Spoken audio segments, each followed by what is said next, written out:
Père, du Fils et du Saint-Esprit. C'est une belle synchronicité, une belle coïncidence de voir que le jour où nous méditons le symbole de Nicée-Constantinople, qui est une célébration de la Sainte Trinité, le dimanche que nous célébrons aussi, c'est le dimanche de la Sainte Trinité, c'est-à-dire l'accomplissement. Pourquoi le Christ est-il mort? Pour ressusciter. Pourquoi est-il ressuscité? Pour nous transmettre son esprit, pour la Pentecôte. Et pourquoi l'Esprit Saint nous a-t-il été donné? C'est pour que nous entrions dans la Sainte Trinité, que nous participions à la vie divine, comme le dit Saint Pierre, pour que nous devenions participants de la nature divine. Et Jésus invite ses disciples à les rencontrer sur la montagne. L'Évangile ne nous précise pas de quelle montagne il s'agit. Peut-être est-ce le mont Tabor, où il s'est déjà révélé, transfiguré à ses disciples, Pierre, Jacques et Jean. Et là, peut-être que davantage sont invités à contempler sa présence ressuscitée. Peut-être est-ce aussi sur le mont des Béatitudes. Et là, il leur montre quel va être le chemin si les disciples vivent ces béatitudes, s'ils entrent sur ce chemin. C'est la croix et c'est la résurrection. C'est la croix parce que l'amour n'est pas aimé. C'est la résurrection parce que l'amour est plus fort que la mort. Si nous vivons les béatitudes, nous sommes sur ce chemin de mort et de résurrection, d'amour blessé, renié, oublié et d'amour vainqueur. Ma vie, nul ne la prend, c'est moi qui la donne. Et Jésus nous invite, vous l'avez entendu, à faire de toutes les nations des disciples,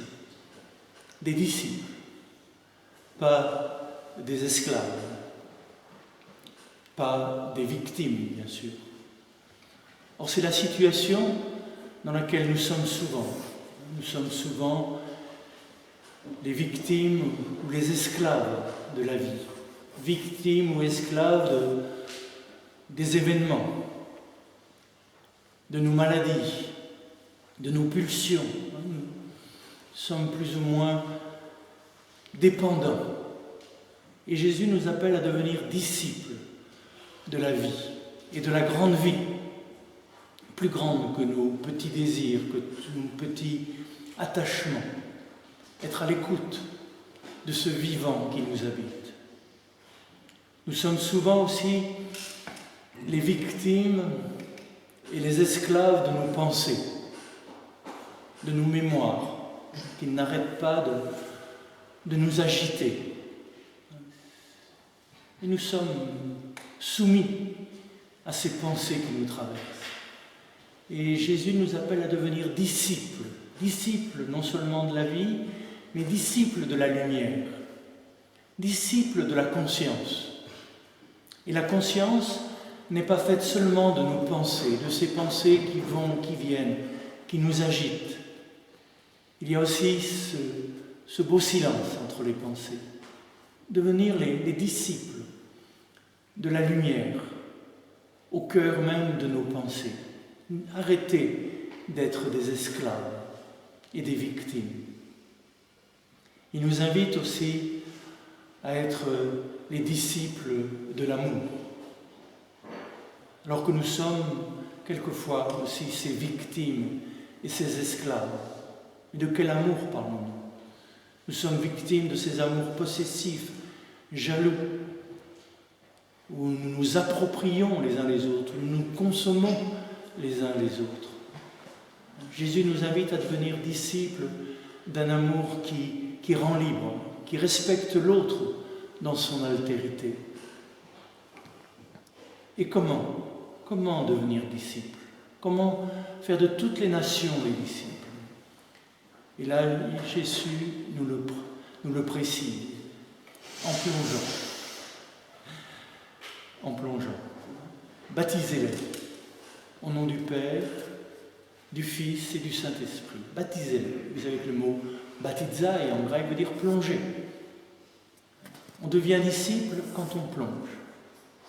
Quand on plonge dans la source de la vie, qui est le Père, dans le fleuve de la vie, la manifestation de la vie, qui est le Fils, et le courant de la vie, qui est le Saint-Esprit. Quand on plonge dans le mouvement même de la vie qui se donne,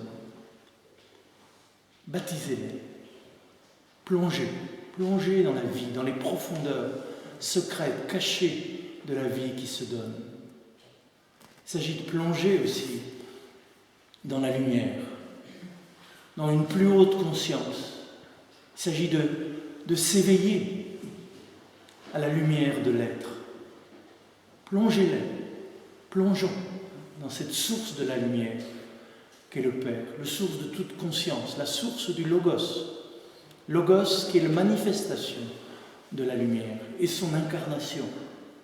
Et le courant de la lumière entre la source et sa manifestation, c'est l'Esprit Saint. Comme on le disait quelquefois, nous manquons de courant, nous manquons de lumière. Il s'agit de ranimer en nous la conscience de l'Esprit Saint, de l'appeler, qu'il nous rende capables, non pas seulement de pensée, de raison, d'analyse, mais qu'il nous rende capables de contemplation, d'émerveillement, de voir toute chose dans la lumière même de Dieu. Parce que ce n'est que dans cette lumière que nous voyons à quel point toute chose est précise et précieuse, à quel point dans cette lumière toutes choses nous apparaissent dans leur beauté. Plongez-les aussi dans la source toujours fraîche de l'amour. Le Père, c'est la source de tout amour, de tout don. Le Fils, c'est l'amour incarné. C'est l'amour qui n'est pas aimé, mais c'est l'amour qui se donne jusqu'au bout. Et l'Esprit Saint, c'est le rayonnement, la force même de l'amour, qui est incarné en Jésus et qui procède du Père, que le Père nous envoie.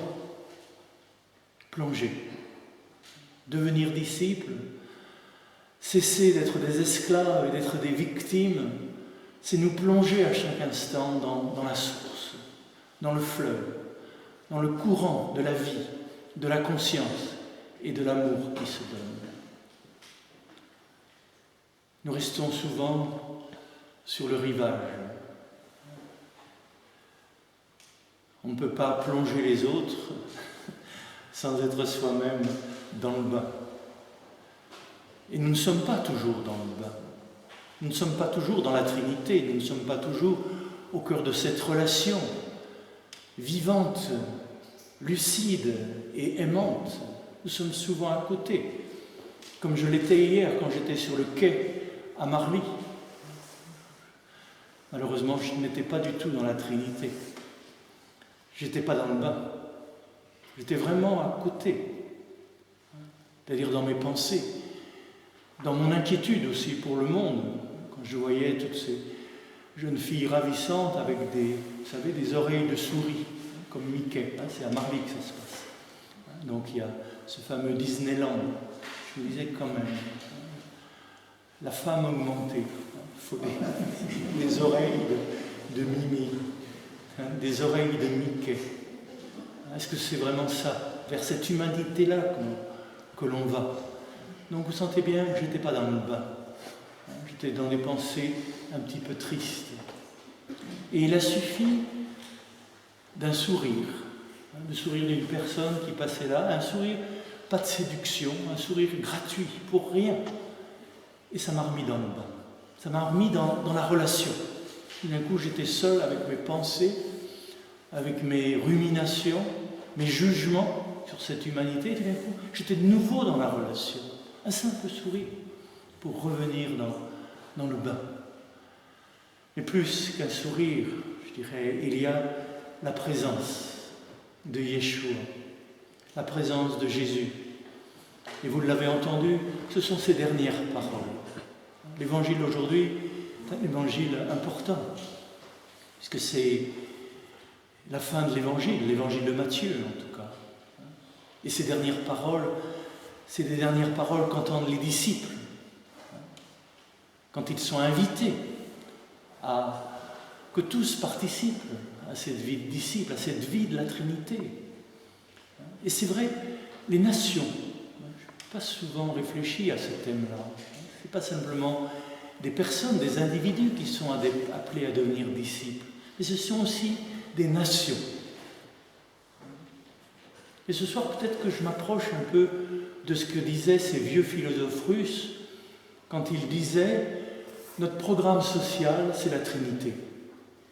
Ça me semblait un peu bizarre de faire ce lien entre la plus haute théologie, cette contemplation de la Trinité, et la vie sociale.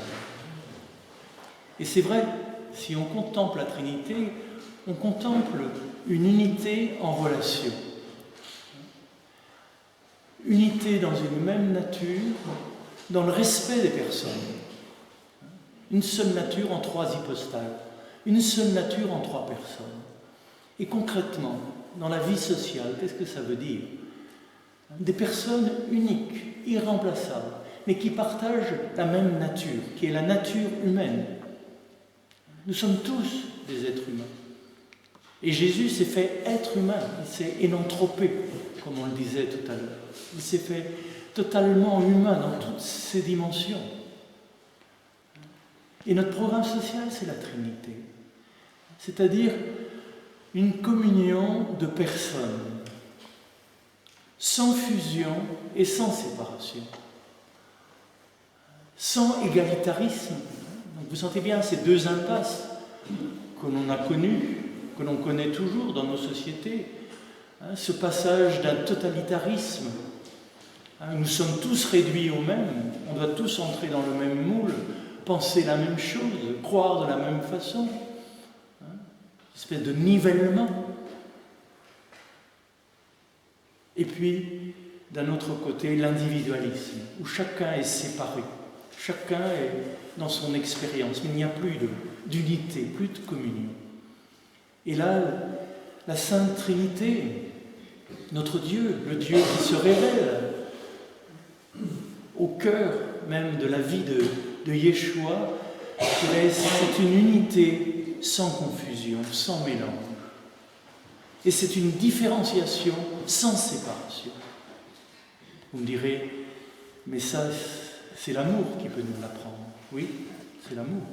Et être à l'image de Dieu, une société à l'image de Dieu, une église à l'image de Dieu, c'est une église qui essaye de vivre dans cet amour, c'est-à-dire dans ce respect de l'autre, dans son altérité, et dans la conscience de l'unité.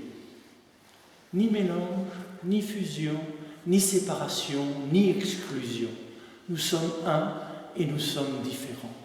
Et nous sommes sur terre pour apprendre cette communion, pour apprendre à être en relation, comme Jésus l'a été, avec son origine, avec son Père, comme il l'a été avec ses frères, avec ses sœurs, comme il l'a été avec la nature. Il était un avec le soleil, avec la terre, le cœur humain et les autres étoiles. Il était un avec tout cela, sans fusion,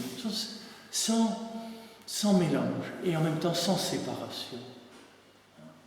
Il s'agit de plonger dans cette expérience de la Sainte Trinité, qui est l'expérience de l'interrelation de toutes choses, de l'interconnexion, de l'interindépendance. Interindépendance, il y a bien indépendance. Nous ne sommes pas dépendants les uns des autres, mais nous sommes reliés les uns aux autres. À chacun, je dirais, d'en parler dans son langage, le langage des pères de Nicée, Constantinople, c'est la périchorèse. C'est cette circulation de l'énergie, de la conscience et de l'amour entre les personnes, qui sont une et qui sont dans leur beauté différenciée. Nous sommes appelés à cela. Et Jésus nous dit, je suis avec vous jusqu'à la fin du monde. C'est cette parole qui nous donne confiance, que cette vie trinitaire n'est pas un songe pieux ou un songe creux, parce que c'est la vie même dans laquelle vivait Jésus. À chaque instant, à chaque pas, sa vie était reliée à la source de la vie, dans l'Esprit Saint, dans le souffle. Il était relié à son Père. À chaque instant, sa conscience était éveillée à la source de toutes les lumières, au-delà de ses pensées. Et dans la lumière de l'Esprit, il contemplait la lumière, lumière de lumière. Dans ta lumière, nous verrons la lumière. Dans la lumière du jour, dans la lumière de notre intelligence, dans la lumière du cœur, nous contemplons l'être qui est source de toutes les lumières. Jésus, à chaque instant, à chaque pas, vivait dans l'amour, dans la relation avec celui qu'il appelle son Père, dans cette intimité qui lui faisait dire « Toi et moi, nous sommes un. Toi et moi, rien ne peut nous séparer. » Et même si à certains moments, et là il le dira, « Pourquoi m'as-tu abandonné ?» Même si à certains moments, je sens que je suis séparé de toi, je ne te sens plus, je ne sens plus l'esprit, je ne sens plus l'amour en moi. Mais tu es avec moi, comme je suis avec toi. Demeurez en moi comme moi je demeure en vous. Demeurez en moi comme moi je demeure dans le Père. Nous sommes vraiment invités à être les demeures du Père, du Fils et de l'Esprit. Et il nous a bien été dit que non seulement je suis, Jésus fera sa demeure en nous, mais il ne vient pas seul, il vient au cœur de cette relation. C'est-à-dire que si je suis est en nous, ce je suis, ce n'est pas une monade fermée sur elle-même, c'est un je suis qui est sans cesse en relation avec la source, dans l'Esprit Saint. Puissions-nous chaque jour être un peu plus conscients, un peu plus présents, un peu plus plongeants dans cette réalité de l'amour infini, cette réalité de la Sainte Trinité. Béni soit son règne, maintenant et pour les siècles des siècles.